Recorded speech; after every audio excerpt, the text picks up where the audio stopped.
There we go. That was perfect. That was very quick. Pretty close. I'm going to call to order the November 14, 2018 meeting of the Nashoba Regional School Committee. Our first order of business is to see if there are any citizens' comments. Seeing none, I'll move on. School Committee Vice Chair updates. The only thing that I want to say is that Steve and Elise and Elaine and Lorraine and Lynn and myself, along with Brooke and Todd, attended the MASS conference last week. It was held in Hyannis from Wednesday through Saturday, and MASS is the school superintendent's professional organization, and MASC is the state's professional organization for school committees. And it is an opportunity to network with folks from other districts, but also to attend some workshops and panels.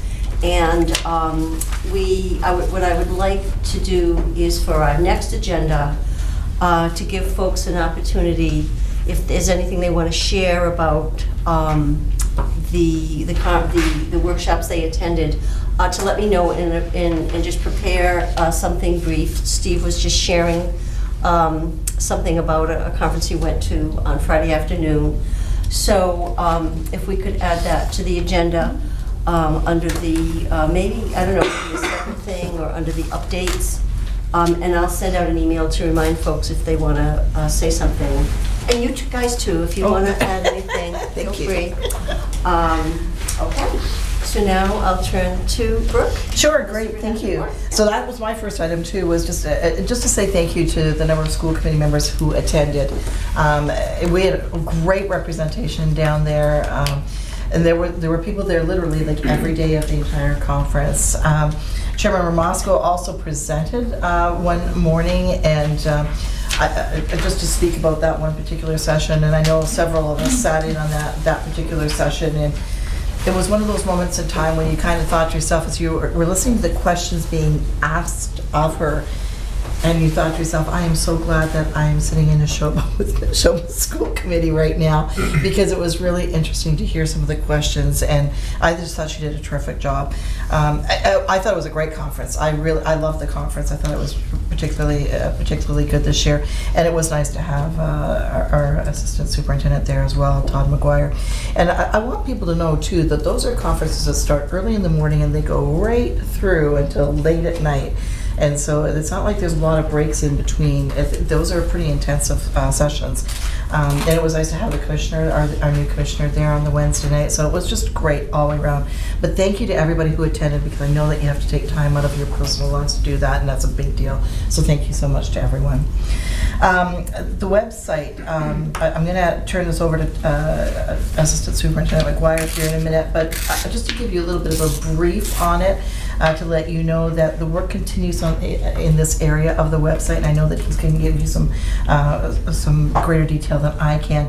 But our schools have each sent some of the various representatives, and they've been working diligently at cleaning up the current website so that it's all set to, in essence, dump over into the new template. So they've been diligently working at that. And I'm sure he'll tell you this too, the new website will roll out probably around 6 weeks after everything is all cleaned up and ready to go. So I don't know if you've got anything that you'd like to add to that. Sure. So the website update continues as of the start of this week in terms of the cleanup. The existing website still exists, but since July 1st, we've actually deleted and cleaned up 1,100 pages that were on our district and school websites and web pages, just in terms of information that was older, information that no longer needs to be on there, that isn't as relevant anymore. So we've been involved with members at each school. Our coordinator of digital learning, Cindy Larson, held a website cleanup meeting, a day-long session where representatives from each of the buildings came over to really go through and streamline things. We then held a parent focus group where principals identified parents from each of the schools to meet with us so that we could do a focus group and get their feedback in terms of what they're looking for and information that's important and essential. We also had surveys that had gone out to the staff last year, as well as the community. And so we're really in a good place right now to begin that changeover. We sought feedback from the community, from administrators on templates, and really taking a look at what we want to represent in terms of the website, and for it to be bigger and brighter, and for the information to really be streamlined. So we're working on that. It's still a work in progress. We've got one more step to go through, and then we're going to turn it over to School Messenger, the company that we work with, to actually make the transfer to the new district and school web pages. And like Superintendent Clenchey indicated, that should happen within about 6 weeks from the start time of that. So we're hoping for a first of the year kind of rollout of the new website, new web pages, new images, new pictures, and it's been a good process thus far. Yeah, very good. We want to thank everybody who's had some level of involvement in it, the parents that came in to speak to us, and the staff input. So it's all been very, very good, very positive.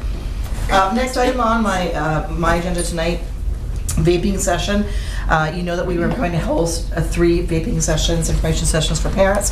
The first one is tonight. It's actually on right now. And that particular one is happening in Bolton. Tomorrow night is at Center School, again from 6 to 7 o'clock. And then Mary Rollinson will be hosting in Lancaster next Monday evening, same time slot, 6 to 7 o'clock. So we want to thank our nurse leader, Lisa Golbicki, again for all of her work in this and for orchestrating and running these evenings and bringing in the guest speaker. And then we'll do the same thing again for our school committee as a refresher, probably in January. On the news today, it mentioned that Juul is pulling some of its flavorful cartridges and are not going to make them as readily available to youngsters. So. You're exactly right. Yeah. And They saw the handwriting on the wall. I think that's what we said too earlier today. I think they're absolutely right. So, and they've pulled on, I believe, their Facebook page as well. So that's right, their social media. yeah. So snow days, of course, could come as early as this week. Rob saying yes, shaking their head. I can't believe we're doing this again, but I'll be connecting probably at 3 o'clock at 3:30 in the morning. This upcoming Friday morning, we'll see what happens. But just again, just to let everybody know, it's kind of nice because it's the same pattern now. So what we know is that our notification to parents is exactly the same as it always has been, through School Messenger, through Twitter, and of course the TV stations. The decision-making process for doing this, whether it's an early close, whether it's a late start, whether it's a complete close, all of that is not made quickly, and it's made in consultation with a lot of people.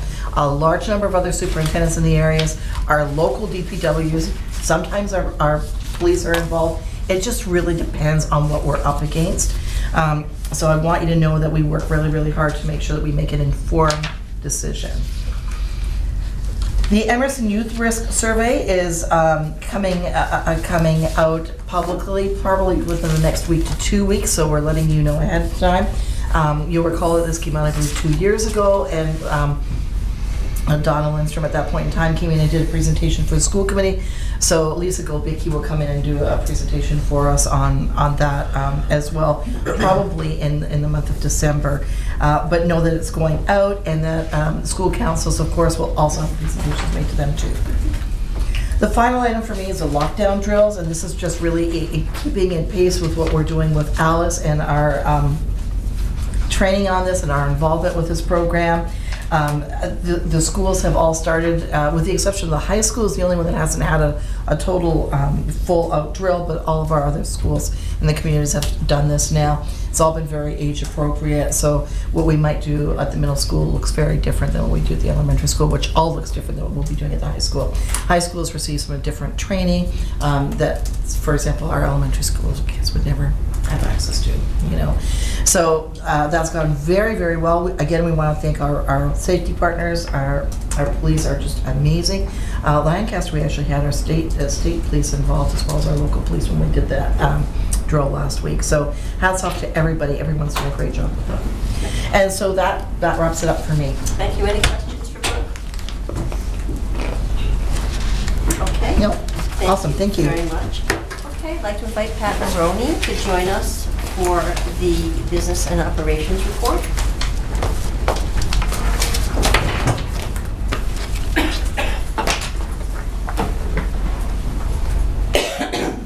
Good evening, all.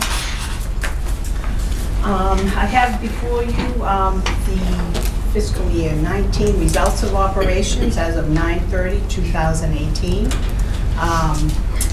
As you can see, this is very early in the year, so there isn't a lot of movement as far as budget versus actual. So if anybody has any questions about anything, I'd be glad to answer them. Hi, Pat. So I was looking through previous versions of the results of operations, and I wrote in my notes that this looks like the same one as September 30th, 2018. And it is the same one as September 30th, 2018. So are we just bringing that up to indicate that there has been no change? There really, at this point in the year, there really isn't a lot of movement. We have a couple of things that are known in our budget, but at this point, it's at the beginning stage of the spending at the schools. And as we get closer to the mid-year, you'll see that there'll be a little bit more activity, and I'll be able to give you a little bit more detail. Okay. Right now, it's just too early. Right, okay. Good eyes. Took me a minute, I was like, wait a minute, these are the exact same thing? Yeah. Okay, thank you. That's a good thing, though, Mike. I want to point that out. That's a good thing. Yeah. So I'm up next too for insurance advisory update and for the capital plan update. Capital plan, I think, is next.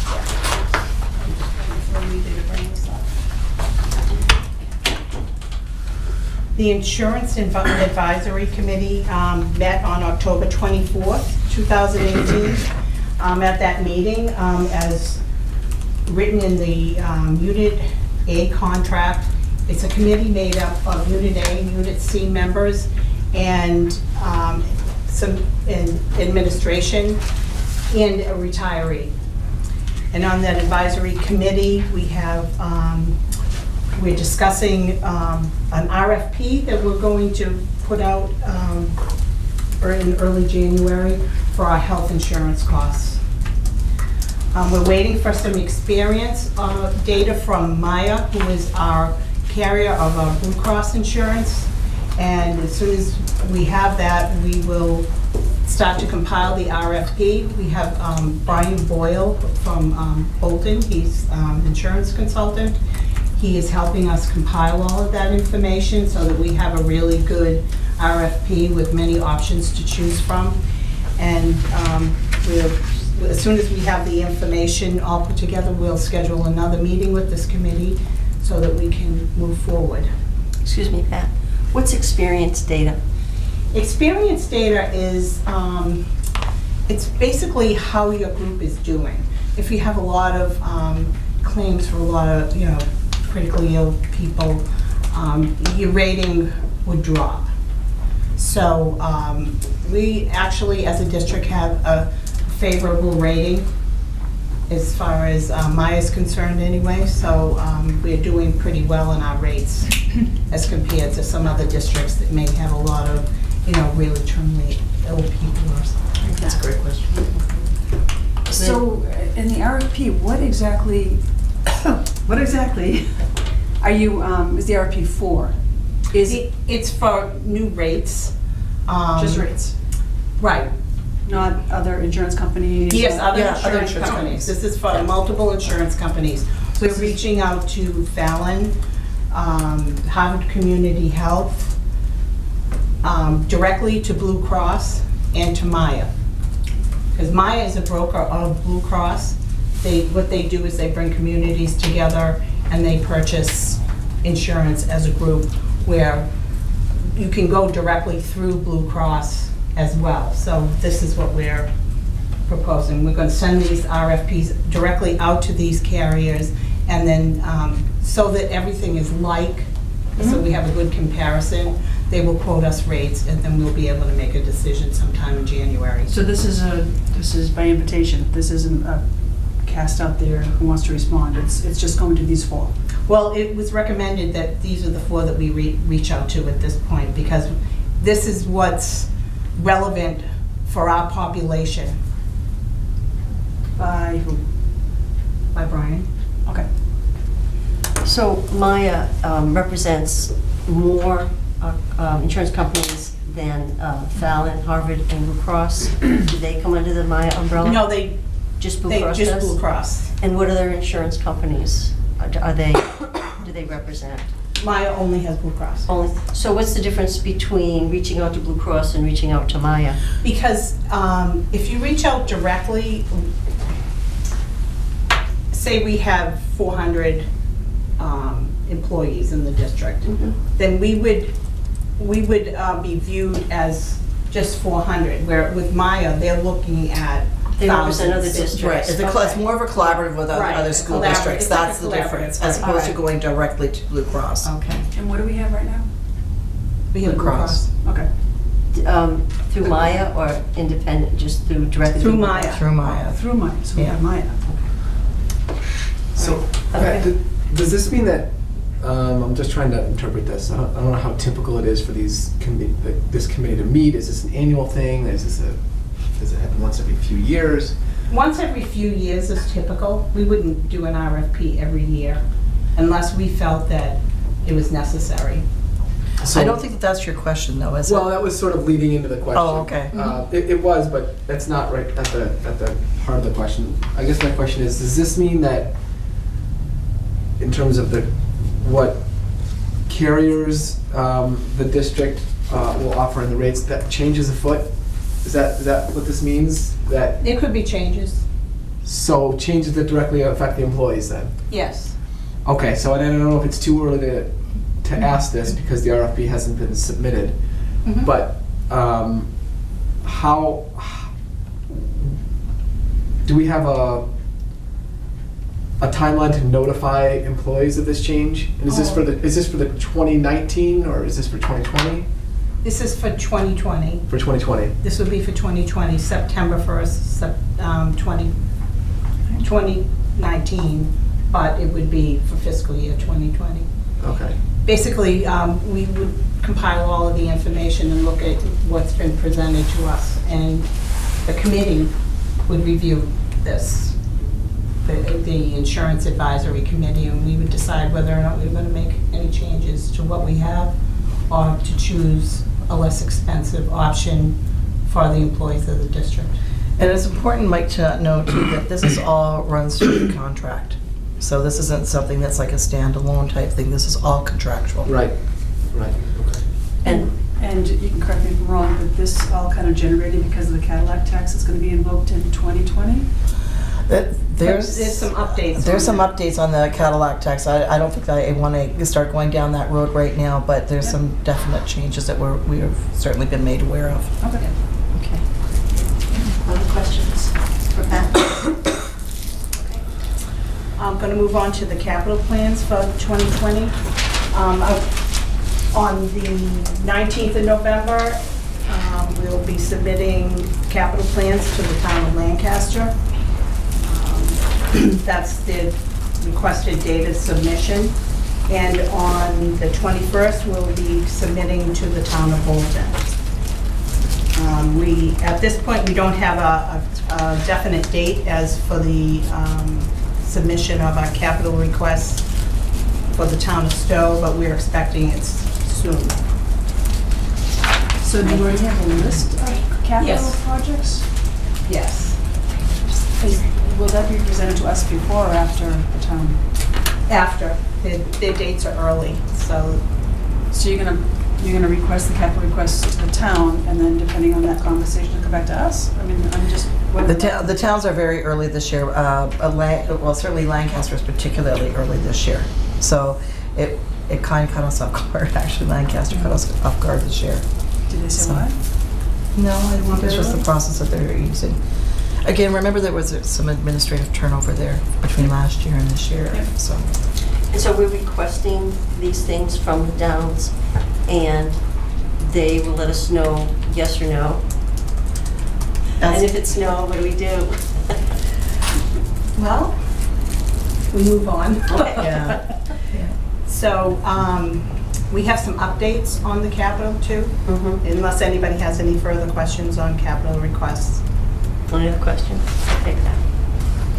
We I'm discussed sorry. all of it. We discussed all of this in the budget and warrant meeting Oh, prior okay, to good. this. So. Thank you. For in this fiscal year, we've hired an engineering firm to assess our buildings. The company's called Hogan Associates. They're building an environmental assessment. It's a building and environmental assessment company, and basically what they do is they go into each of the buildings, they look at the age of the boilers, the water heaters, everything, look at the roofs, look at the condition of the windows, and they produce a document that we can use for our capital planning in the future. Is this a dog? I mean, just a reminder to be recognized. Sorry to have to be that. But I like this one though. no, I know you do. Just raise your hand and I'll call on you. Go ahead, Pat. So we're hoping that this will provide us with a document that we can use for all of our capital planning in the future.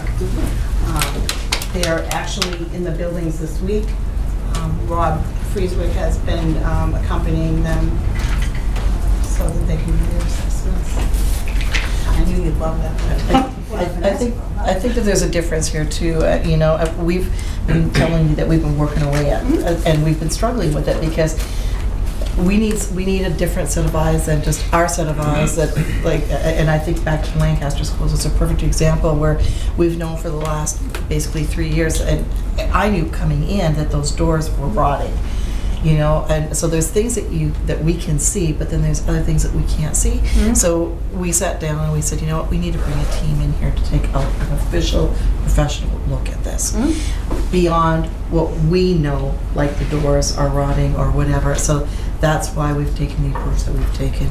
And we thought, you've asked for this for years now, and so this is exactly what you've been asking for. It is, but I'm just wondering, I'm glad you hired an outside firm because it'll get done. But I'm wondering, how are they presenting the information? Are they giving it to you in a program form where you can actually use it? Or, what is the integration so that you can use it? Because if they just hand it over to you, you're not going to be able to, it'll take time to find the information. What's the plan for analyzing and acting on the information? Well, I think it's almost too early for that, but I think... No, it's not. Just a minute. So Rob's going to talk. Rob's going to tell us. So I don't know if I have all the answers. So in the assessment, like Pat said, they're going to come in, they're going to look at all the vital components of the buildings, starting from the roofs and working down into the basements and everything in between. They're going to come up with life expectancy of each of the components, what's left of the life expectancy, and from there we'll take it and call in contractors to provide pricing, and then prioritize things. If something is a year out, 2 years out, 3 years out, we'll be able to put that forward in the capital plan based on the priorities of what the life expectancy of that particular unit is in. So they're going to give us all that information, and then we'll go from there and get pricing and prioritize it in the capital. And so we will be able to do like a look ahead, like plan it out maybe over the course of several years. Yeah, That's the 5 to exactly 10 year, I'm 15 sorry. year. No, that's fine. Lynn? Thank you. So my fear is that the way you receive the information might be as daunting as not having the information, because there's no way to look it up. So is there how are they going to give you this information? Because you've got 7 buildings or 8. But you've got By building, it's going to be broken down by building. So it'll be Mary Rowlandson, Luther Burbank, High School, Sawyer, Emerson, But Central even Office. within that, the parts and pieces, if they're doing what I think they're going to be doing, it's huge. There's a lot of components. So is it just going to be a spreadsheet, or are they actually? Is there a program that they're giving you? Is there? No, there's actually on their website. I can get the information for you. They give sample reports on their website, so I can give that to you. You can see exactly. It'll be broken down. Well, I just want to make sure it's user friendly for you, because then absolutely. Then it's just not. It's not helpful. Sure. it was one of the things that we looked at first. Okay. And then it'll flag when things are coming up. Yeah, it'll show the life. I can talk to Joe Hogan about it and prioritize it based on the life expectancy. If there's something that's a year out, 2 years out, try to prioritize it and flag it, and then we'll know that we need to move on. But will it quickly. flag automatically? Or are you Right, excuse me, Lynn, we're getting into the weeds. Rob's going, but thank you, very thoughtful. You have this level of expertise No, I just that want we to don't have. But no. But Rob said he'll send you a link to some of the samples, and then as we proceed, we'll see how it's going to work. All right. Okay, thank you. Mike? So, 2 questions. The environmental assessment, does that mean within each building, air quality, water quality, that kind No, of it thing? won't be that. That's a component of what they do. Ours is going to be building mechanical systems, things of that nature. It won't be the environmental part of it. Okay, and how often, I don't know if you're the person to ask, but how often does that happen? That we sort of evaluate? You'd be amazed at how much of that we've done in the last 2 years, quite frankly, right across the Yeah. district. I'm not sure if we're on a cycle, but I know that we've done a lot of it within the district. In fact, last year, you have to correct me on this, but we did water samples. We entered into a sampling system for water that we didn't have to at all, but we chose to, and we did it right across this district. I want to say it was 145 samples or something like that. Yeah, through UMass had a program, voluntary program for lead and copper testing that we participated in. Most schools in the Commonwealth have participated in it. It's a free program. And it gave us a look of the quality of water that we have, for lead and copper. We're fortunate enough we didn't have a lot of issues. There's some schools out there that have to go through daily flushing of their systems to clear that water out to make sure it's safe for the kids to drink. And the other question was, and this is the first thing that popped up in my head, is there any connection or communication between the findings of the assessments and the state? How the state views sort of our submission into the renovate or rebuild? Is there sort of any connection with what their findings are and what the state kind of gathers as data? Not really, because the state does its own thing along these lines, but every 5 years. We just came off that cycle, I think, last year or the year before.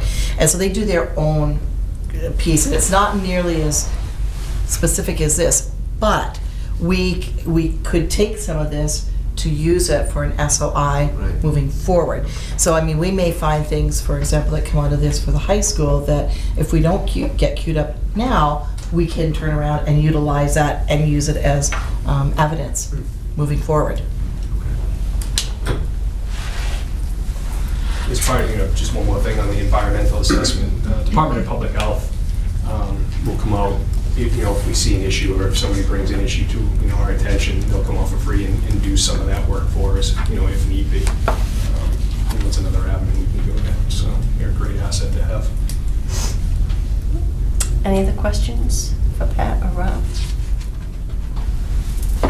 Lynn? Time frame. When do they expect to be done? So we're actually starting, because of the snow and scheduling, we were supposed to, we're starting tomorrow in Stowe, and we're gonna do Stowe, and then on Monday, we're gonna move to Bolton, and then from there, we're not quite sure because of Thanksgiving next week. They're planning on coming in on Wednesday, so I'm just gonna try to pick a smaller site so that way we can get done fairly quickly, so that way we can move on to the holiday weekend. So potentially by Wednesday, we'll have 2 to 3 sites done. And then that following week, we'll hopefully finish them up. Talking with Joe Hogan, he doesn't want to do it all in one time, do one every single day, because there's going to be a lot of information. So he wants to collect all his information, go back, put it in some, start the reports, and then move on to another building. So that way there's no overlap and make sure that everything's very thorough. Lynn? Has he done this before? Is this Yes, something he does? that's what they do. They do commercial schools, commercial real estate, shopping malls, things of that nature. Any other questions for Rob or Pat? Lynn? I'm okay, thanks. Thank you. Thank you very much. Thank you. Appreciate all the information and the updates. And I think they'll probably most are going to stay there to talk Florence Sawyer, and I know that Don Lowe is here as well, so if we'll just leave them sitting there for the next Okay, item. that's fine. All right, So, as you know, last year, we installed we didn't, the town of Bolton installed new propane boilers at the Florence Sawyer building at 100 Mechanic Street. One of the components of the boiler system, and it's the control system, is aging, and it wasn't in the replacement in the first phase. And Rob can probably speak a little bit better about the technical end of this and let So- you know exactly what's happening with this. The control system that is in place now is probably original to the renovations of 97, 98, 2000, somewhere in there. The computer itself, I think, has been updated a couple times, Yeah. but right now the system that's in place is not supported by Microsoft. And IT has done everything they can to keep this system up and running, but it's failing at a pretty rapid rate. When they did the boiler project last year, it was through the green communities, so they had grant funding, so it was at no cost to the town of Bolton. And what we had hoped to do is submit for grant funding this year to upgrade the whole component, the whole controls system, front-end computer that goes down to the boiler plant, and then from there it goes to univents, air handlers, down to the classroom level. Right now, we have very little control over the classrooms for pulling in, when the outside air temperature gets to a certain temp, the boilers kick on, start moving hot water through the system, talks to the classroom air, the temperature, the thermostats in the classroom, and then opens up the univents to basically regulate the air temperature that's inside the room. We have no control over that anymore. And our fear is that we're going to lose control to the boiler plant itself. And at that point, we're just going to have to run it manually, which is going to be at 100% output, which we're going to burn through a lot of fuel. It's not ideal. We could tax the system. We could have failures of the boiler, the pumps. There's a lot of things that could happen.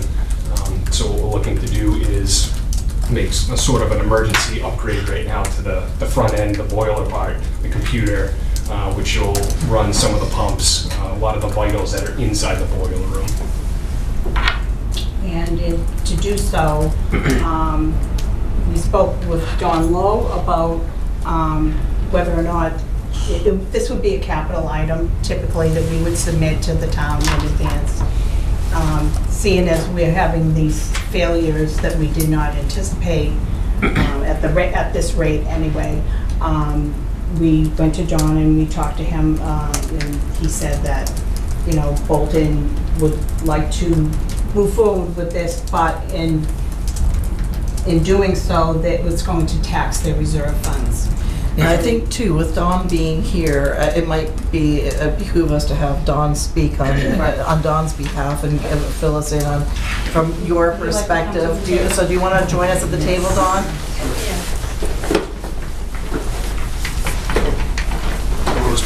Rather than Pat saying Dawn said, it would make sense that Dawn just said. I was enjoying hearing what I said. Yeah. So I would like to see us be supportive of the project. I mean, do we know that there's going to be a failure over the winter? No, we don't. But as Pat said, now I get to say what you said. Okay.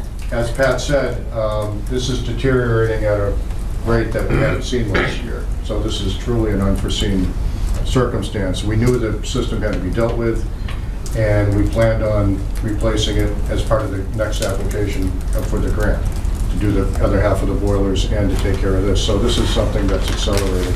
And it is largely, I think, due to, not totally, but largely due to the ancient software system that we have in there. So that being said, an unanticipated expense is normally paid for out of the advisory committee's reserve fund.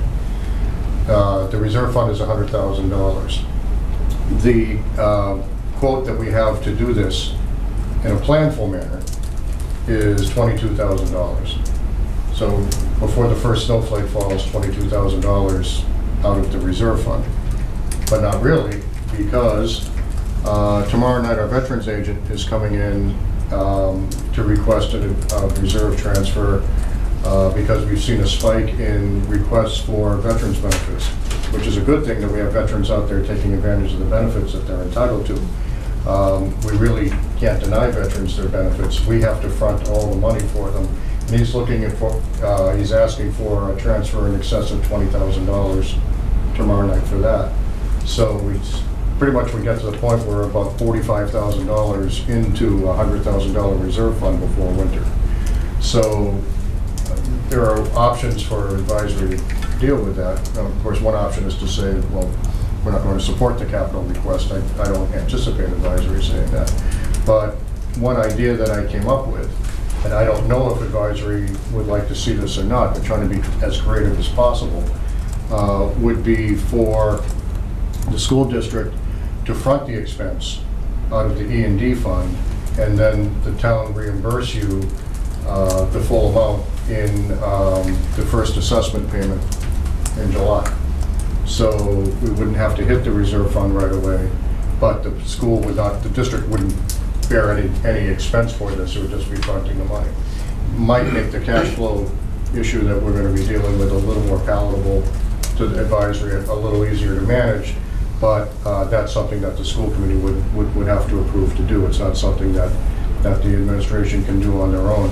And as I said, I don't know that that's something that advisory will ask for, but I think it would be a nice option to have, and maybe able to allow us to manage it a little easier that way. So,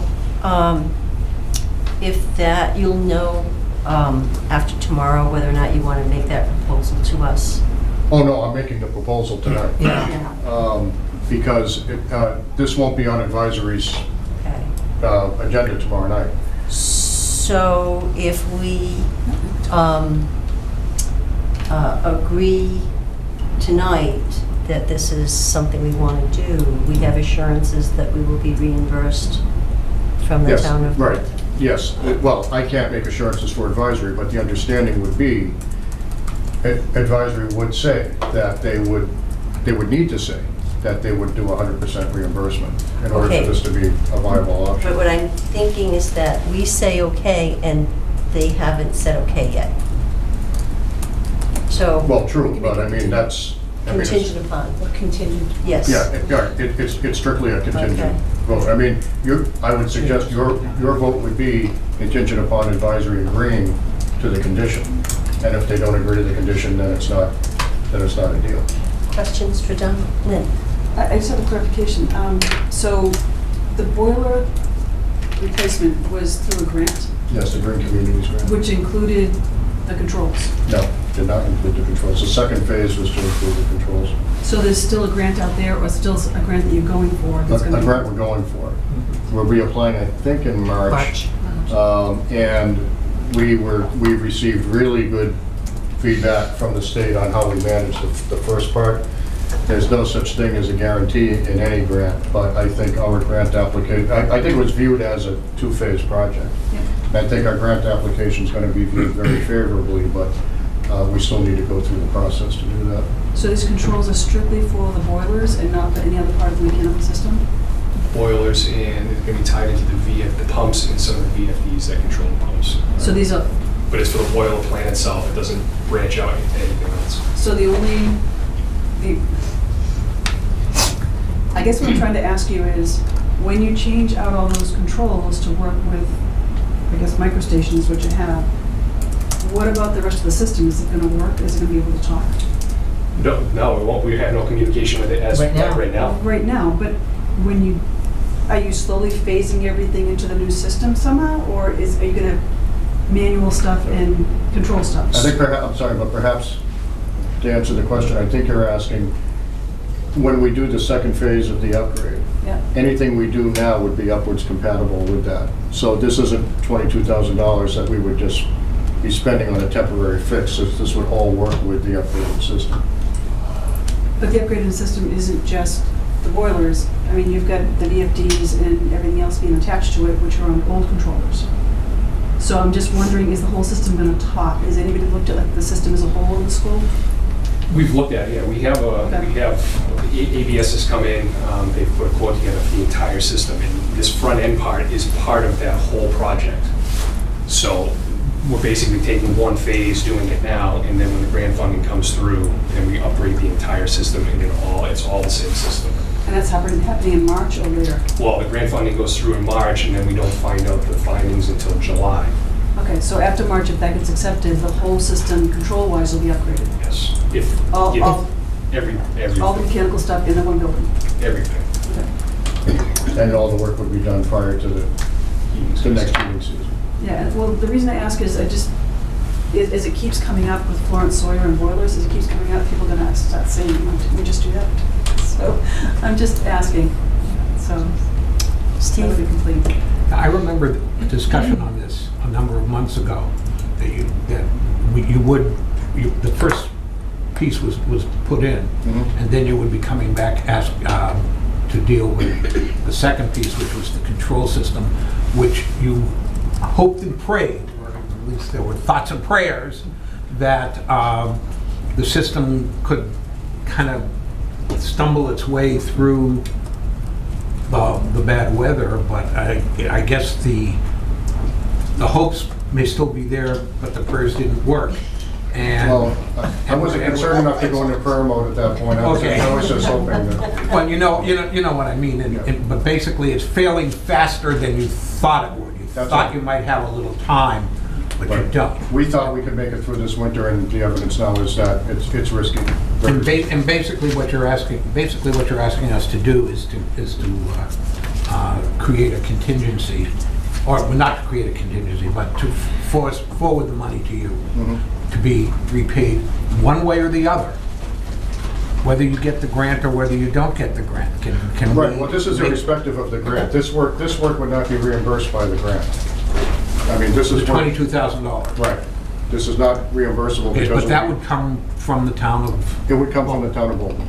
Okay, Anything over $10,000 right. is a capital expense that we're responsible for. It's a matter of, well, from the advisory's perspective, it'll be a two-phase question. One, is the risk high enough, great enough to spend the money now, to get the work done now? And then secondly, how's it to be paid for? You know, would we actually hit our reserve fund, or would we make an agreement with the school that you front it and then we reimburse the school? So in either case, if we front the money, we're going to get it back by the end of our fiscal year. I would say the beginning of the new fiscal Okay, year. the beginning of the new fiscal year. Right. 6 and 1/2 dozen. Yeah. I would recommend in the first assessment, we pay it quarterly. So in the July assessment, we would pay our normal assessment plus the Plus whatever. $22,000. I would like to move that. Wait. I just want to make sure the motion is specific. So my question is specifically, what is the $22,000 for? Do you want to answer that, Rob, so I get it right? It's for the front-end computer system for the boiler room. Front and computer room System. for boiler system. Computer system for the boiler room. Yes. Okay. Florence So, Sawyer. did you know that? Florence Sawyer.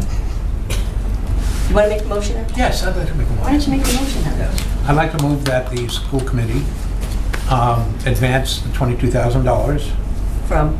from the E&D, to cover the cost of the computer system for the boiler room, right? Yes.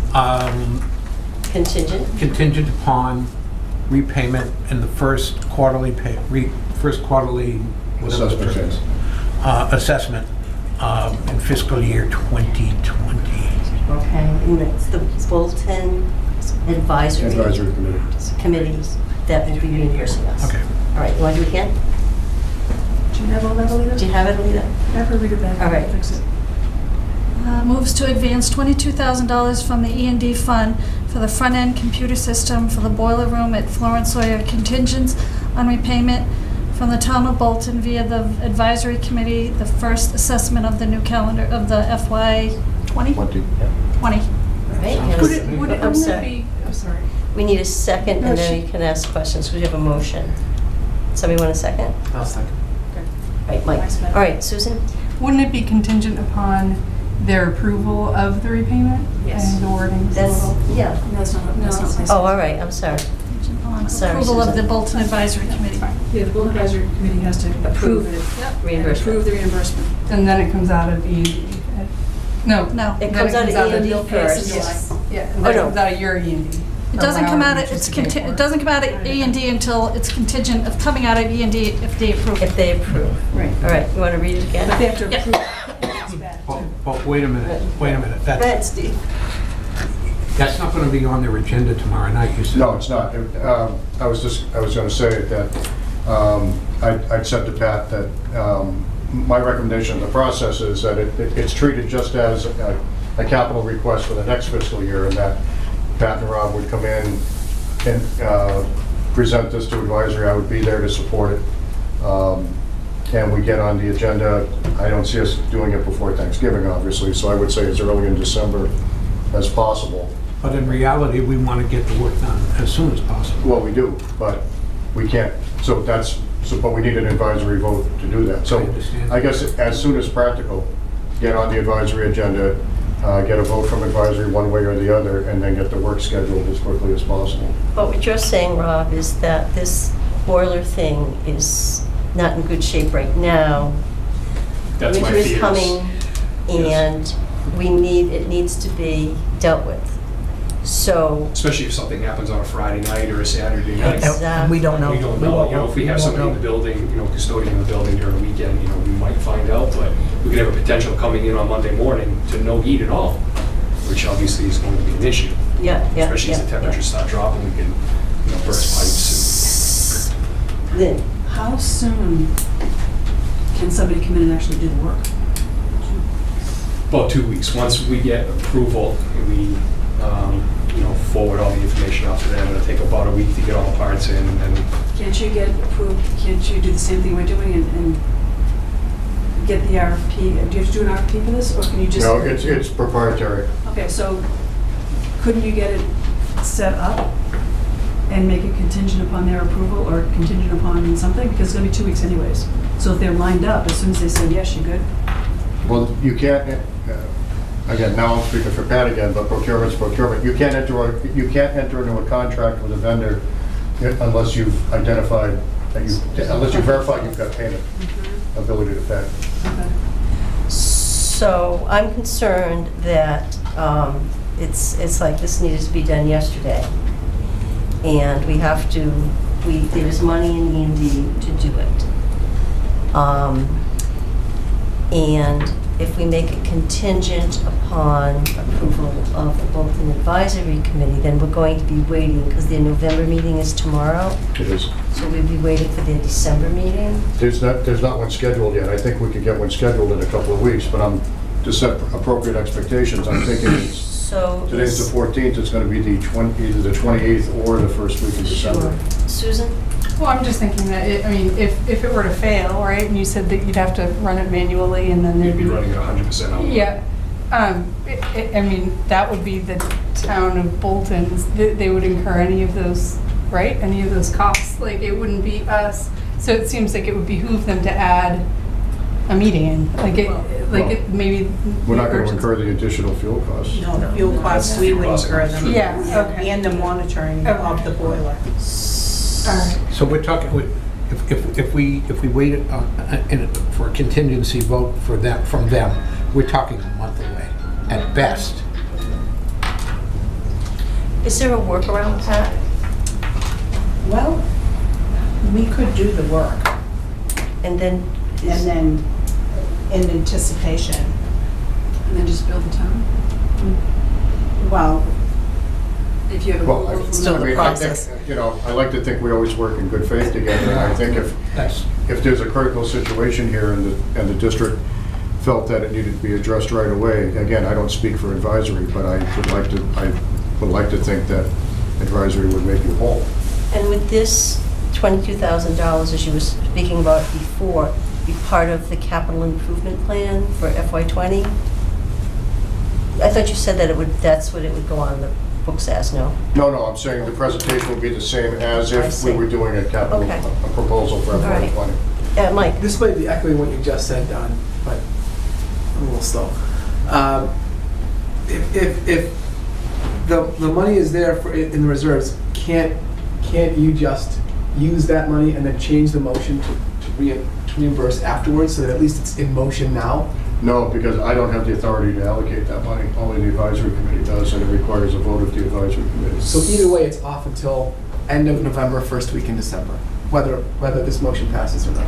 Well, it depends what the motion is, because what I heard Kathy and others say is that there's enough concern is why don't we just get the work scheduled now and get it done as quickly as possible with the hope that the town of Bolton will reimburse the expense. Could we say in anticipation of reimbursement instead of hope?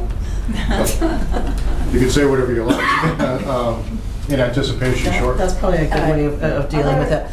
Quite frankly, I don't want to wait. Yeah. I'll tell you right now, I don't want to wait. I don't want, like, we've got snow potentially coming Thursday and Friday, and if that system goes down, we have no way of knowing this weekend if that system goes down. And I'm really worried about the potential, like, I mean, if that thing goes down and there's a lot of damage done, we could be out of school for a week, 2 weeks. I mean, for $22,000, I think we have good faith in our communities, we have good faith in Dawn, and we have good faith in the judgment that advisory committee always makes. So I don't have any concerns right now. I think we need to get the work done and need to make the motion in anticipation that we will be reimbursed by the town. I think the advisory committee always conducts itself very responsibly. Absolutely. I'm just being very cautious to not Sure. speak for them in any way. No, absolutely. Lynn? Totally understand that. I understand your urgency, but it's not going to get done this weekend. No, I know that. All right, just so you know that. But I'm just saying, we're not Just waiting everybody 4 knows weeks that. for Okay. snow. The So snow is coming, you Yeah. No, know. that's fine. It's So- right on my desk right now, all it needs is a signature, I mean, I can go down there right now, sign it, and get the wheels in motion. But you're talking 2 weeks. And then obviously with So you're gonna Thanksgiving do it next another week, Yes, you want to amend the motion? I would change the motion and take out the contingent upon. So read the motion if we take out contingent upon. In Approve anticipation. $22,000, from just taking out the word contingent upon? Well, I think we want to add an anticipation of reimbursement Well, that's- from Bolton Advisory Committee. Okay, so, Or with the understanding that. Do we want to Okay. understand or anticipate? I like well, you can't say understand, they haven't With the agreed to other, it. with the understanding that this is reimbursable to the school committee from. Not unless they approve it. Right, So I would, that's why I think anticipate is, anticipation of the approval. just in case. Do you want to read it? yeah, let's see what we have. It's their responsibility. In case we have. Okay. Move to advance $22,000 from the E&D fund for the front-end computer system in the boiler room at the Florence Sawyer School in anticipation of the approval of the Bolton Advisory Committee for reimbursement of payment in the first assessment of the FY20. Is that okay? Sounds good with me. Yeah. All right, Steve, you want to move that? Can I amend something say, on go that? We need to probably You add a can't little bit of amend a it. I'll contingency. listen to your. No, I mean, I just want to make a recommendation that we not to exceed 25,000 as opposed to 22,000 Oh, in okay, case. not to exceed amount. You know, There's they- taxes and whatever else. Yeah, I think Well, that's- Not to that's exceed absolutely right. not to exceed $25,000. Yes. I think that's prudent. All right. All right, should I reread it again? One more time. Reread it, and that's the motion, and then we need a second. Go ahead. Mike already seconded it. Oh, okay. Okay, All right, ready? so read it again, and then. All right. Go ahead. Move to advance The amount. an Not more amount than- not to exceed $25,000 from the E&D fund for the front-end computer system for the boiler room at the Florence Sawyer School In anticipation. in anticipation of approval of the Bolton the Bolton Advisory Committee for repayment on the first assessment of the FY20 budget. Okay. Any questions or further discussion? All in favor? Opposed? Okay. Thank you, everyone. Thanks, Thank you. Don. and Thanks, Pat, Don. Rob. Rob, thank you. Appreciate it. Sign that. Right now, sign it. All right. Whew. All right, I think that we are ready to talk about extended learning. And We I'd are. like to invite Raina Rago to come up and join us. We have the first extended learning presentation is first. I'm not sure how this goes. Will you be advancing the slides?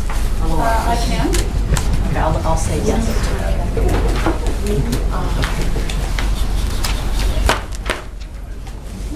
You know, the first one is that little fun video, right? So I'm excited to present to you some of the happenings and progress that we've made this year. And in case you're wondering what my button says, it says Extending Learning Rocks. And yes, you will get a button at the end of the presentation, so you've got to listen. So this is a little video, take a peek. And I don't think the volume's quite on. Sorry. Can we start it over? You should be there. Okay, thank you.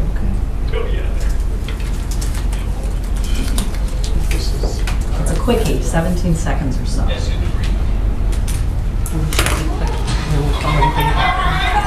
Stay still. Dry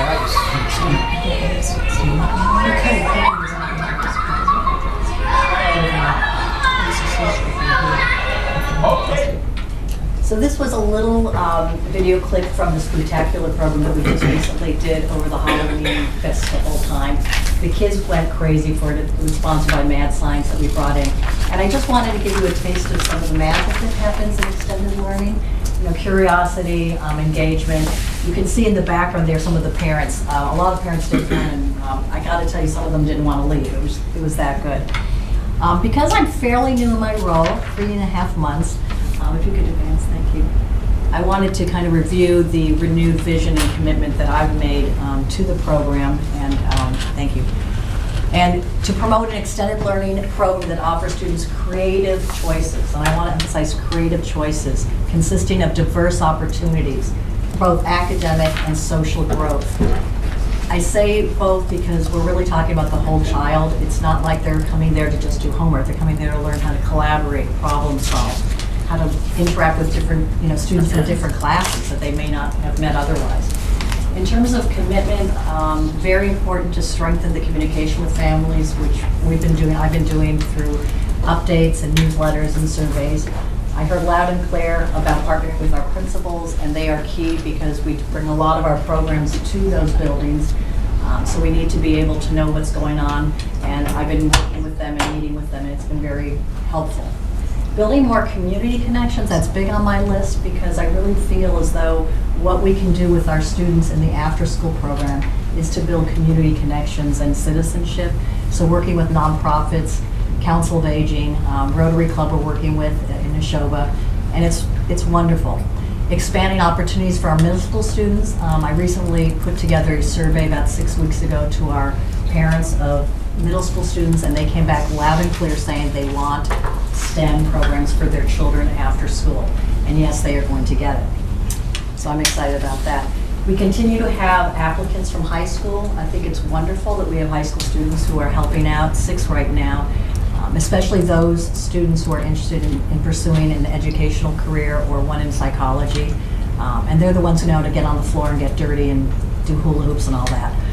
I'm also very interested in bringing more cultural events to the Nashoba district to really expand our children's knowledge of the world. And we recently had an event called Sohori Weaving, it's the Japanese weaving. You'll see a picture coming up, where our students got to actually experience working on a loom, a Japanese loom. There are a lot of enrichment programs and clubs. I'm not going to read them all, but I do want to emphasize that we have a lot of variety. They're multi-week programs that we offer that are fee-based. They're very reasonably priced. We want to make it available to as many students as we can. This fall, winter, we've offered Chess Wizards, archery, theater. We brought in soccer as a new program. We've continued with our music programs.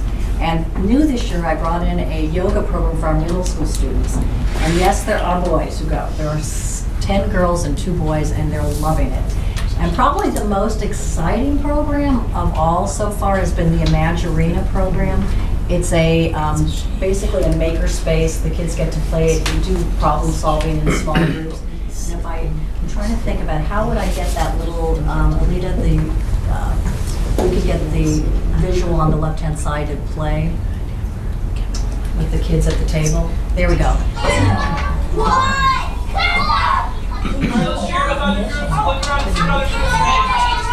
Perfect.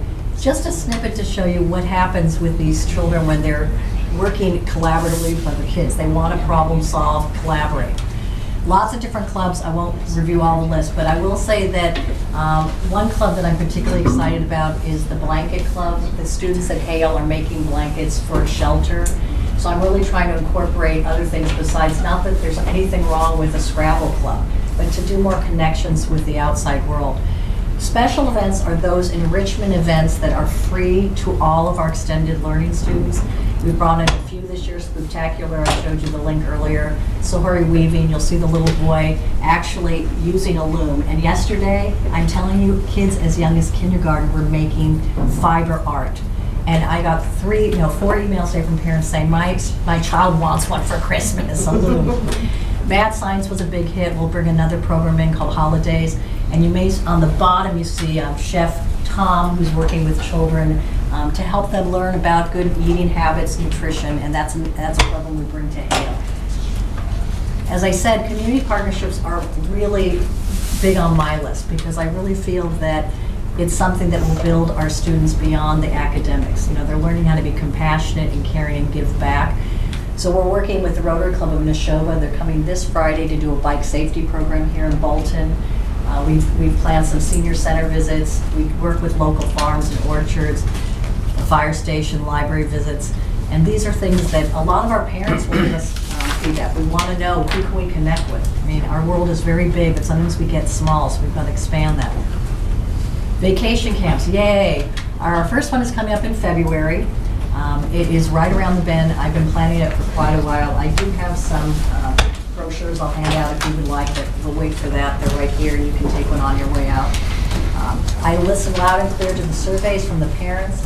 They want kids who are in middle school to be able to access their vacation camp. So I brought that in. We have 2 programs that will be suitable for them. One that I'm showing you up here is Power Up, Sports Conditioning and Healthy Eating. The vacation camp is open to all students, not just our extended learning. They're half day, full day. I've done a projected revenue piece that will allow us, if we cannot run it unless we have a minimum of 48 kids. And we can run it up to 96 in terms of space and the number of instructors we can hire. And yes, numbers. I know everyone's into numbers, so I'm going to do this. It's hard to see, at least for me, so I'm going to just highlight a few of the more important numbers. This year, we are anticipating approximately $754,800 in revenue based on our total estimated tuition. Our biggest site is Stowe Center. I'm there quite often, and I'm amazed how 96 kids in the afternoon can be kept occupied and engaged. Our largest age group is kindergarten, followed by 2nd grade. And I gotta tell you, it's a very interesting world when you come up with programs for the little ones. It's just very different. The enrollment is largest for the 5 days a week, both AM and PM. Last year, let's see, I do want to point out that our biggest tuition, of course, comes from our PM program, which represents about $684,000. And then our AM program, just an hour each day, is a little over $70,000. We are very competitively priced. I did a survey the last couple of weeks looking at 5 different surrounding regional districts and a couple private, well, I say Westboro being not regional, and we are one of the lowest. And I say that to you because I think we're extremely strong in what we bring to I just feel like we bring a lot to the dance here. And the parents are excited, we add value. It's not just a daycare, it's not just a babysitting, it's enrichment. And I can't say that that's true of all the programs I research. So I share that with you because I do think that probably there will be a conversation around that topic. I'm happy to answer questions. I have handouts for you on our program. So if you know people who want to make sure that they can't go to Disney World, we've got February vacation plan, and we have our holiday stage show, and I really encourage you, if you're around, to come and see it, because you'll see something like I showed you at the beginning. You'll see kids having fun learning, and they don't even know they're learning. So I'll be happy to answer any questions. I was told to be less than 10 minutes. Todd, how did I do? You did well. Good job. Perfect, Raina. Questions for Raina? I have about the vacation camps. What time, what's the time frame do they run? Are they all day, or are they just the morning? or- 6 different programs I planned, Mhm. and there's 2 that run all day, but they're 2 half programs that the parent can opt to have their child go to all of it, Mhm. in which case they get a slight discount. So I've got some AM-only programs for 3 hours, some PM-only programs, and then 2 programs that if a parent desires to have their child, they can have them all day. And what's the typical tuition for the vacation camp? Yeah, it varies. I will tell you that they're also competitively priced, because we're really not doing this as a profit, we're doing this to break even. Sure. The most expensive program is my engineering program that we're working with the Museum of Science, and I found a fabulous teacher from Cornell University, and that's the Here Comes the Sun program, environmental engineering, and that's $150. So the programs range from $100 to $150, and then if you have your child in the whole day, it's $275, and that's for 4 days. So it's very competitively priced. And I know we're going to fill up, so you better sign up. That's all I have to say. Susan? I have a question about the fee-based programming. Yes. Is that, if there's a student there who's paying tuition, they're just a regular extended, not regular, but they're an extended day learner, do they then have to pay the additional fee, or is it something they can opt into? For our multi-service, for our multi-week programs, the ones I showed earlier, like the chess. The yoga or Yes, whatever. yes, they do. They have to pay. And because we have to pay the instructors, they're coming in special, like soccer, they bring in all the equipment. And we try to keep those pretty, they're pretty, I would call them on the fair side. Like, for example, Mandarina was $65 for 6 weeks. So that's a very reasonable rate for what the kids get. Chess, was a little bit more, was more $100, but it was 10 weeks. So all those extra programs are in addition to the tuition that the kids are already paying? Correct. Okay. And then we have a line item for enrichment, which is when I bring in a program like Spooktacular or the Sohara Weaving, which is free to all the students. Thank you. Raina, is there a sliding scale for people who might need some help with tuition? We don't have a sliding scale such, but we will offer us financial assistance. Okay. And we have 4 children right now that are receiving that through the financial reports that we require. Questions? Lynn? What are the hours for the AM and the PM? Yeah, AM is 7:25 to 8:25, so it's just an hour. And then the PM is 3 to 6 PM. Other questions? Thank you. This was an incredible report, and the programming that you've brought in is, I want to go. I want to, Sounds like I'm fun. going to yoga, but No, yeah, but the and- way you presented it is, it just hits the high notes, and it's concise, and I feel that we're fortunate to have Thank you so much. And And I I really love- mean it. Please come to, drop in at the programs, I sent to Todd, I said, look what you're missing, man, and he's off doing presentations. No, come over. I could use some yoga. I'm just gonna leave this here and take it as you Great, wish. thank you.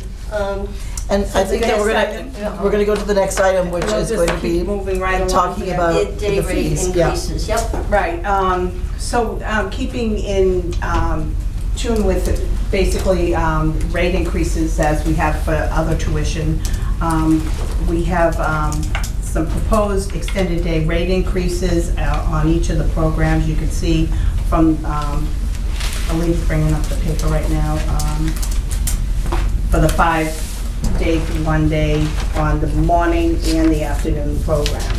I've proposed annual increases of 2%, 2.5, and 3.0%.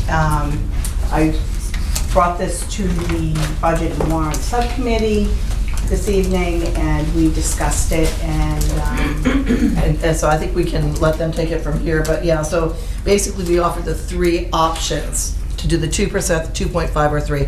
Now, we've already been through this before, last meeting. 2%, you'll keep in mind that was just the basic increase for teachers, but that doesn't represent all of our increases, that's just that basic. So that's why we decided, just as we did last meeting, to go 2, 2.5, and 3, and then leave it up to you. So to Pat's point, we did present this earlier to our B&W committee, and I know that Elise isn't here, so Steve, we'll turn this over to you. Yeah, we looked at it, and we would recommend to the full committee an increase of 3%. Because it's like you said, it's 2% is the faculty, the teachers, the salaries, and everything else costs more money. Oh, Susan. I just have a couple questions about, and it could be a total oversight on my part, but if there's a breakdown of the $750,000, like how, if it's zero, if it's level funded, where do those, what percentage of that expenditure goes to faculty and what percentage is for materials and? So I'll speak for Arena, and I think, well, first of all, I mean, we would let you know that this program is sustaining itself right now. So I think that's probably our As your goal, rationale of increasing 3% is for faculty. to keep up with the regular cost of. But how much of that 750 goes towards I would say the bulk, If you figure that generally 80% of our budget Exactly right. is that's faculty. right. So figure 80%, just. But extended, you have high school student, I don't understand that. It's not like 80% of the extended learning goes to. So our faculty right now, we have 32 individuals. Of that, 6 are high school students, and they are very sparse. I mean, they work 3 hours, just to give them the experience. And those, when you use the term faculty, I say- do you mean people who are under contract with the Nashoba Regional School District, or are these teachers that are hired to work solely for? About 90% of our staff are working in another capacity within the district food somewhere. service or instructional assistant. So they're not under the Unit A contract? Well, it doesn't matter, Unit A and Unit C are the same, right? Oh, okay. They would Yeah. be- So it wouldn't make any difference. Extended day is under the UNC contract. Okay, gotcha. And then Okay. I've. And that was the 2%. and Right, that's why- exactly, yeah, your question is spot on. Yeah, okay. I You all still would set? love to, yeah, I mean, I don't feel comfortable making the decision without seeing a breakdown of what the, I mean, I trust obviously your Mike? 8% number of that. And then Lynn. I'm Mike? done. You sure? Yes. So when I look at the current annual rates, those seem very clean numbers, right? 240, 480, 749, 60. And then when we give the percent increase, those are a little bit messier. So I'm thinking to myself, well, when did we institute those rates? How long have they been in place? Because if those represent a previous increase of 2.5, or 3%, then those numbers should be as clean as they are. Does that make sense what I'm asking? Well, I think what the issue was that we haven't always had an increase. And when we have, it hasn't always been like a clean 2% or 2.5 or 3%. So over the years, I mean, you're saying it's not a nice round number like the. It's really just kind of a curiosity thing. Yeah, I mean, I think you're answering my question. Okay. So we haven't been increasing regularly the rates. So how have we gotten by without doing that then? Didn't we increased rates last year? Wait, excuse me. Okay, so the question on the table is, how did we get where we are? Right. Okay, Pat? Because the revenue from this program was being used to fund the budget as a revenue source for a long period of time. There's some other history here that goes back to before the forensic audit and all of that. Right. And so in all truthfulness, this is part and parcel of tidying up some things. So this is a relic of something that's Right. Okay. We're just understood. trying to make sure that we're. And we're really doing exactly Covering what the the school program committee asked us to do last year, which is to try to keep all of these things in a level set, so we never find ourselves Right. where we were before, where you'd gone 10 years without making a change. So that's why this is coming up, and the school committee had asked us to bring all of these things forward in a timely fashion as it related to budget, which is why you're seeing all of these groups come forward right now, so that, like, it was a K and pre-K, I think, last meeting, and you'll see the percentage, and the other thing that was brought forward to us was, don't just do like the COLA or the increase, it's got to be more than just that, which is why we've consistently laid out to 2.53. Understood. So, Gotcha, thank you. And then, And if I may oh, I'm go- sorry. Go ahead, Raina. And I do want to say Raina, then Lynn. that in looking at the different districts, that even with a 2.5% increase, proposed that is, that we will still be lower than all the other districts except for Leominster. And that was what I found. So I thought, wow, you start to kind of scratch your head and say, how have we done this? So I still think we would be competitively priced and continue to add value. Lynn. So I did the math, and it's basically $20 a day, and they're increasing it by 60 cents for 5 days and whatever. It just makes more sense to me doing it like that. Any other questions? This program, as you mentioned, is cost recovery, so it's not to make a profit. And I think this might be in line with what Susan was asking. Let me see if I can frame this clearly. If it's 3%, what are the anticipated revenues and then the projected costs compared to the anticipated revenue? Because we were in a mess 3 years ago. We were subsidized, it was just a mess. And now we're on the right track. But do we know that raising it to 3% will generate the revenue to cover the expenses? And would that not happen if we raised the rate by 2.5%? And I don't know if that you can answer that right now, but that's my question, and maybe I turn to the sole member of the Budget Advisory Committee and advisors that are here. What were the factors that made you decide to recommend 3%? The factors that led us to 3% is that 2% is there. We know that the 2% is built in for salaries, okay, for staff. Yes. So and food, lighting, heat, everything else is not going to be covered by the additional 1%. Yes. In reality, but it's a step in that direction. Right, but So what you're really leading me to is 3% enough?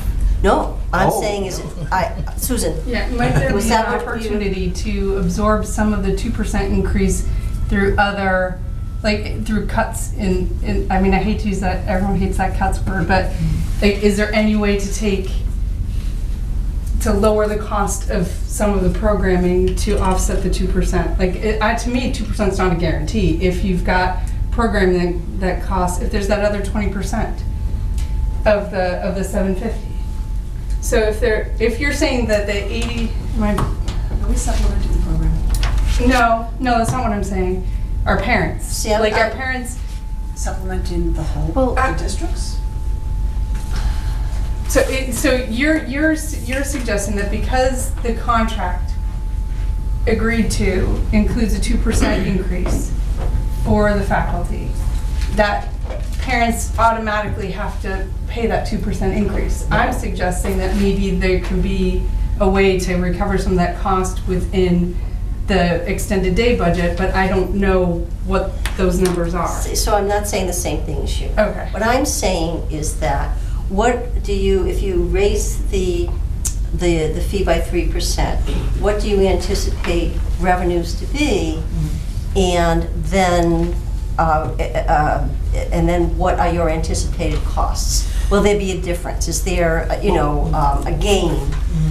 So that's why, and I get it, that this was a criteria that we used to say 2%, and we made different decisions about integrated preschool and a full day K, but it's more looking at the numbers that way than just saying 2% because we increased teachers and salaries and by 2%.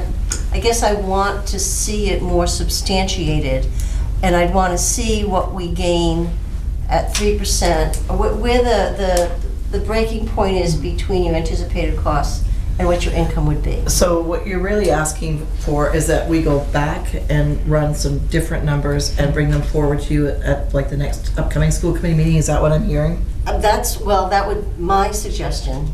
Lynn? So initially, when we first cleaned this up, I thought that the whole thing was we wanted this whole program to be self-sustaining. That's what I'm saying. So are you asking, is it self-sustaining or are they making a profit? No. Or are you saying are they deficient? I don't know. I know that last year it became cost recovery, okay? What I want to know is, what's the difference in revenue between 2.5% and 3%? And what are your anticipated costs for next year? And then compare the numbers. Because if you don't have to go to 3%, Okay. because So- if you do, if a cost recovery program does generate or have excess at the end of the year, then it goes back into the program. So I just want to see what the numbers are. You know, it's to Steve's point, 2% probably isn't enough, but what would the difference in revenues be between 2.5 and 3%? And the anticipated costs are going to be the same.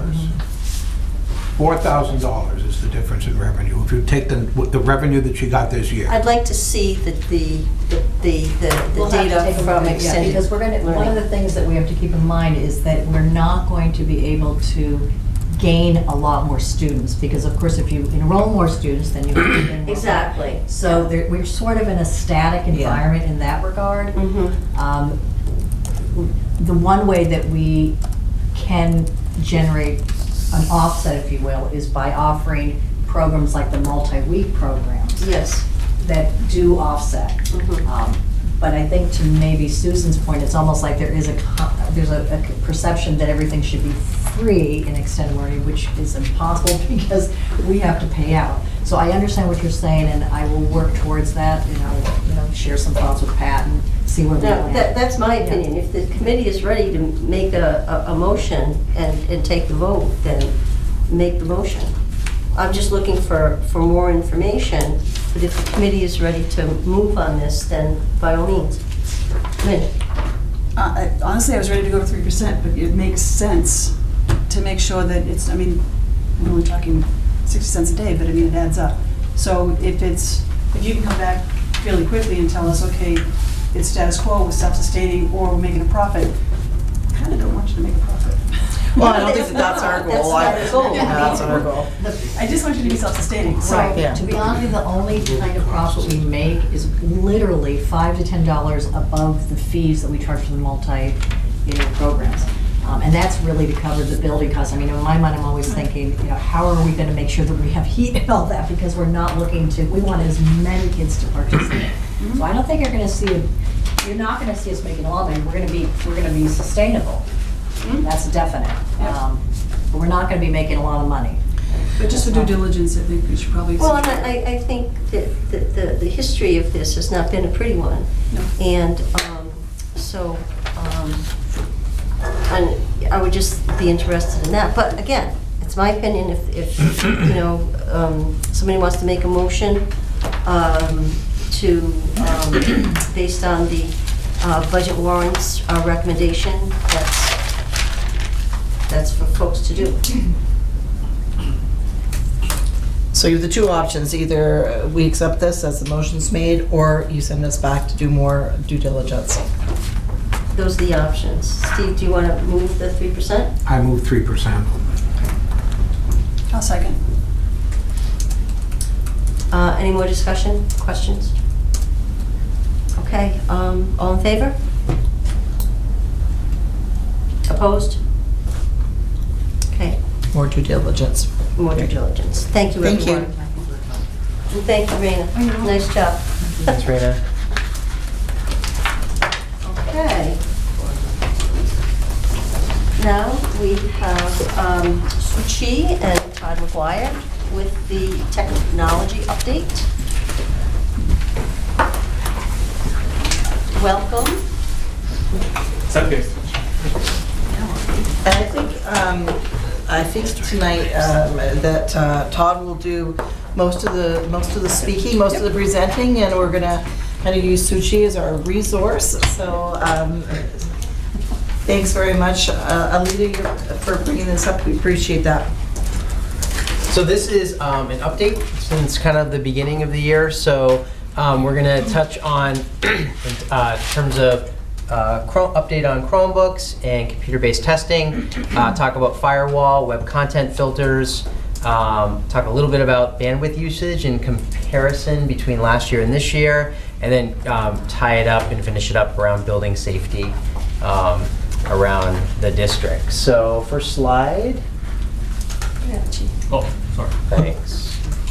So it's important, I've mentioned several times in these meetings that this year particularly all students for MCAS will be taking their tests online, and it will be a computer-based test. We have now, this year, we will move to the high school in grade 10 doing their ELA and their math MCAS online. Grades 3, 4, 5, 6, 7, and 8 also will be doing that in ELA and math. They've been doing that. And grades 5 and 8 will now be taking their science, technology, and engineering tests online in a computer-based fashion. The high school had a pilot test last year that was just a pilot to get kids used to taking it online.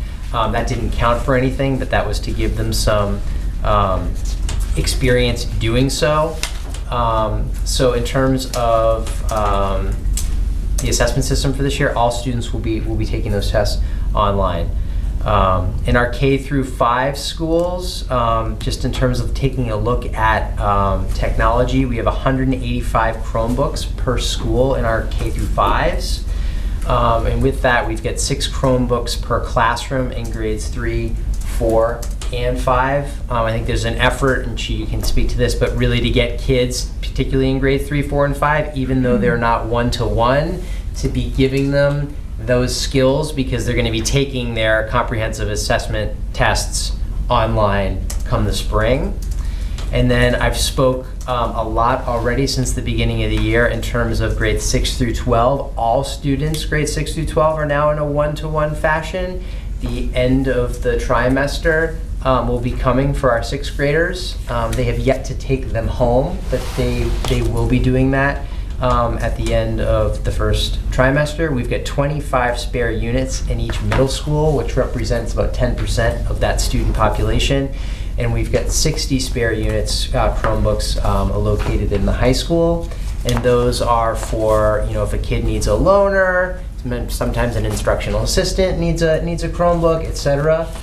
So we've got those that are deployed in each of our schools. And the Chromebook rollout, I think this fall was highly successful. Very few kinks. All students have them. We've got systems in place at each of our schools for when kids have problems. There's an adult that they can take it to. It can be assessed, and they can get a loaner if their Chromebook is broken or needs some additional work. Next slide talks specifically about our Firewall and our web content filter. We held a parent information night, Chromebook night, last month, which was well attended by over 50 parents in the district. I'll say that a lot of the questions and concerns that did come up at that information session certainly had to do with content filtering and firewalls, etc. We want to note that we are CIPA compliant, and that's the Child Internet Protection Act with the firewalls that we do have.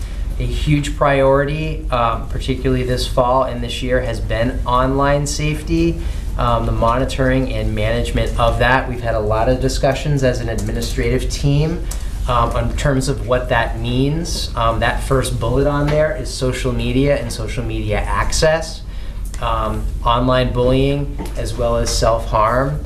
Chi and his team have done an awesome job monitoring that. I can tell you he is in my office regularly with reports and what our content filters and what our firewalls can do. It tracks what kids are searching on Google. It also tracks that if kids are using it inappropriately, inappropriate language, if they're looking up things that might relate to self-harm or drugs, conversations that they might be having within the Google Suite, and we take a look at those together.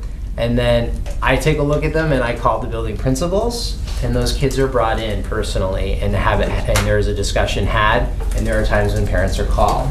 So kudos to your department for the way in which you are monitoring that, because I don't know that anything is getting by either the filter or you folks. And there is a personal conversation being had with a student and a building administrator, and sometimes a parent, as well as sometimes a guidance counselor, depending upon the severity of the online management and monitoring of that. We really have not given much social media access at all. There are issues around social media that are certainly around bullying. Kids can get on their phones, and kids at home can access social media, but we've kind of had an administrative stance here that it's not necessary or needed at school. If there is a teacher, et cetera, who might need access to something that might be tied to photography or digital photography, we can certainly work with that teacher and have. But in terms of social media access, we're really putting a hard line on that because of what we have seen and what it can do to kids. In terms of cybersecurity, we're first looking at number one, prevention, and number two, privacy. In terms of looking at viruses, malware, and phishing.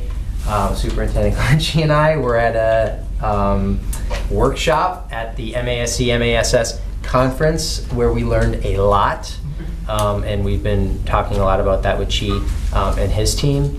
The content filter, just as a reminder, on Chromebooks does follow kids home. So when they take their Chromebook home, it's the same content filter that they have here, and that does carry with them wherever they go. The other thing is that not having access to social media, et cetera, really does help promote student focus in the classroom, or student focus even when they're in a study hall or they're in the cafeteria. They don't have access to the social media sites when they're on the NRSD site. The next slide, just to compare, and she might be able to speak to this a little bit better than I can because he's more technical than I am, but the top visual is 2017 from the end of August, which would be the start of school, to mid-November. The bottom visual is the same thing, but for this year, and we really just want to point out this really is Chromebook deployment, one-to-one deployment, so you can see the usage in terms of when we've given out Chromebooks, but we haven't gone up in terms of our bandwidth, in terms of using more. You can see that it's robust this way because every kid has a Chromebook, but in terms of what we're using, that has not gone up. And you might be able to speak a little bit more specifically than I can. Yeah, just a quick note. If you compare the picture, especially what Todd just pulled up, on the top one, the total usage almost the same, which is a good thing, meaning like we don't need to buy additional bandwidth. But if you look at the picture, the density on the bottom one is much more than the top one. Mm-hmm. Meaning like because the student have one-to-one, so students can use their device anytime they want, anywhere. So it has much more usage compared to before. So that is the key thing we would like to show you guys. Mike. So, do the valleys in both the top graph and the bottom graph, do those represent weekends? Oh yes, that's actually every single one is a week. Okay. Yeah. Okay. And you can see like since around like end of September, that's when like we fully deploy all this one-to-one. You can see the usage is non-stop. Right. But before, like you can see those kind of dips. So that is very positive thing.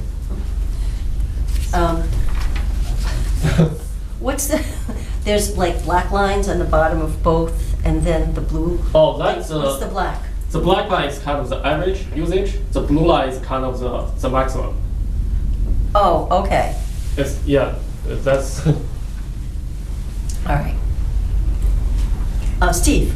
Do we when we're using these things that limit what they can do? Filters. Yes. Do we have? Does that also apply if they're using cell phones in the school? No, and they'd be on their own network, their own LTE or 4G or 3G or whatever that they're on, because they're not accessing our NRSD. But there's a two different way of accessing Wi-Fi content. When they use their cell phone, if they choose their cell phone data, we cannot control. But if they decide to use our internet, our like Wi-Fi, we do manage it. Then it's managed. Okay, Yes. so we do have some control when they're using it. Yes. All the time. Susan. I just had, well, I hope Sylvia, a quick question about the grades 3 through 5 Chromebooks. The 6 per classroom, is that, was the decision made to give each class, is there a concern that some of them will be underutilized and then there'll be other classrooms that would maybe, if they were given more, want to use more? Like, why not carts rather than? That's actually a good question. So I think the rationale behind that is, first, the at that level, the usage is not as much as the middle school, Right. but they do have a cart setup. For example, if a teacher wants to get more student involved, they will borrow the device from other classroom, Oh, from you their can? neighbors. Okay. Yeah, they have some kind They of have bucket. access to it. Yeah. Okay. Yeah. So Yeah, I know everyone shares. So Yeah. I just wondered, and I know it's important to be fair, but I wondered why it wasn't a cart system. Okay. Pretty quick. Okay, and then the last piece is just around building safety and security. And I know Chi and his team have already laid the groundwork for a lot of this in terms of moving forward. But security cameras in terms of a server upgrade, switches, and the cameras themselves, as well as door access. They're working on server upgrade, control panel upgrade for that, as well as our public address systems and speakers are all kind of on the radar in terms of moving forward with technology and security at our buildings and safety at our buildings. So Questions? here's your update. Quick snapshot. Well, so the stuff moving forward, is that on the capital plan? Pat's saying yes, it is. Yeah. So is that what you're talking with the town managers about? Or is that something different? Would that- Presenting to their FinComs. So will- we put out some. So we'll get more detail on that later? Mhm. Oh, yeah. Other questions? Mike? I don't know if this is a question for Todd or for Chi, but since we've sort of made this shift to storing everything in G Suite, whether it's on a drive or, I mean, it's for a teacher, it's probably almost everything at this point. Do we give up any of our administrative controls for protection and prevention? Administrative controls. Do we rely on Google for that kind of protection, or do we still retain we our have ability to sort of enforce that? total control. Yep. So it's not as if by storing everything through Google, we have to go through Google? No, Okay. everything is encrypted first of all. So like, and all the domain, all the content, solely belong to us, and Google do not have access to that. And also on top of that, we have backup of all the data. We can move anytime we want. Yeah.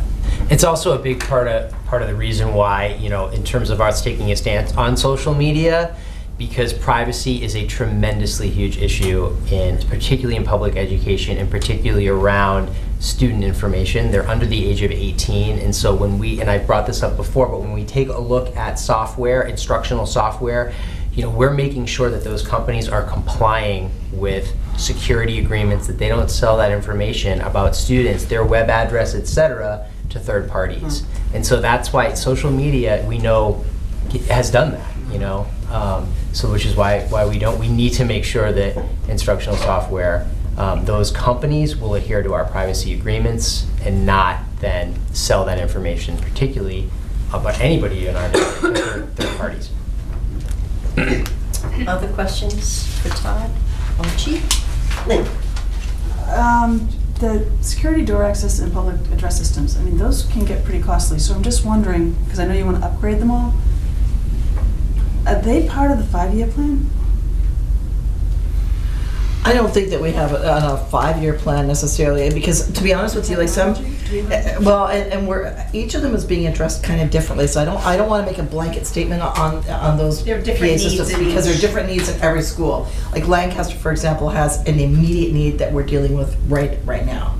So they're all at different stages, to be honest with you. So I don't think it's like an evergreening, like every 5-year type thing. It's not really that. It's really a need over the course of several years. But they're included in the tech plan and the 5-year plan, right?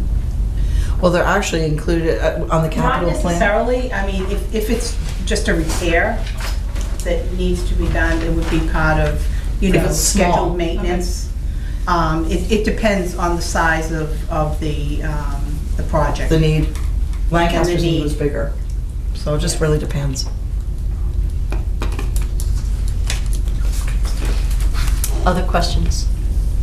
Okay, thank you. Thanks, Thank you. Chief. Thanks, Chief. Thanks, Chief. Tom. All right. Next item is Brooks. Yeah, and this should be Is quick, the actually. Central office. Yeah, the- Organizational chart, new and improved. New and improved. It's where we stand today, and I think I just want to put out there quickly that this is an ever-evolving piece, an ever-evolving document.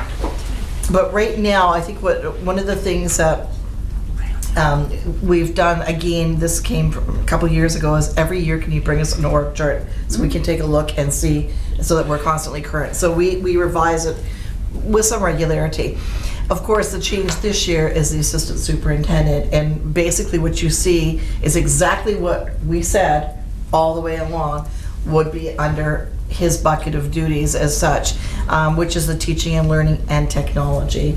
So you'll see that that's really his area, his domain, and then the others continue to be under my primary purview. And then Alita's kind of right in here, and you can see that she's for basically for both of us. So these really are the directors along the way, and then their immediate staff underneath. And that's basically exactly how things are run right now. There's not a lot of changes other than adding Todd's component, quite frankly. Everything else is pretty much exactly the same. It was just a case of Alita taking the teaching and learning piece and the technology pieces and moving it under Todd. That's it. Any Unless you have any questions. Okay. Good. Thank you. Thank you. Subcommittee reports. Steve, do you have anything else to report from budget and warrant?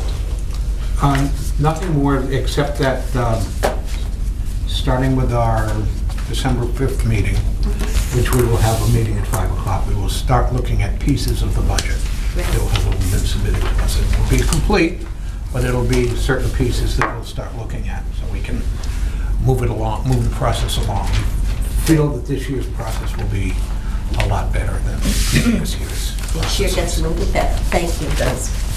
I don't have anything to report from CPAC. I don't think there's any correspondence to note.